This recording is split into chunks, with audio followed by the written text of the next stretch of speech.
Well, can you tell me what your most memorable meeting with Mandela was?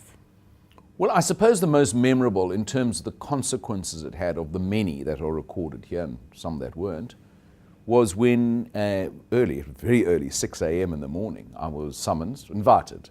Mandela never summons, he was invited. Right, always invited. And because that was also part of him, let me just add parenthetically, he wasn't a commander in that sense, he was more of a great persuader. Yeah.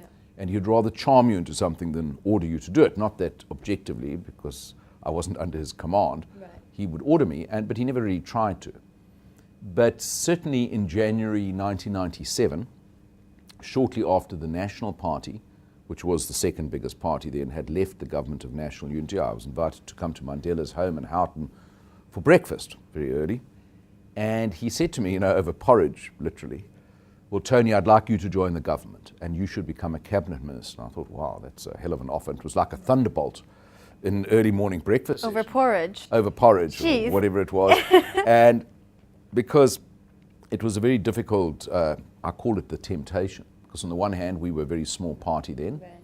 On the other hand, we were making the running as the opposition, even though we were small. Mm-hmm. And it was a dilemma. Because do you influence policy at the heart of government? And if so, what are the terms for going in? And that led to a lot of interactions between Mandela and me, between that January breakfast and our ultimately declining that offer about 2 months later. Mm-hmm. And I canvassed that in the book. But the matter that I can now speculate on, something like, what's it now, since 1997, it's about 17 years later, is that I'm not sure that South Africa today would have a parliamentary opposition of the size and the effectiveness of the DA if I'd gone to the cabinet, because the Democratic Alliance might never have been effective thereafter as an opposition project. So sometimes you've got to make hard decisions, even when the person making the offer is someone of the might and the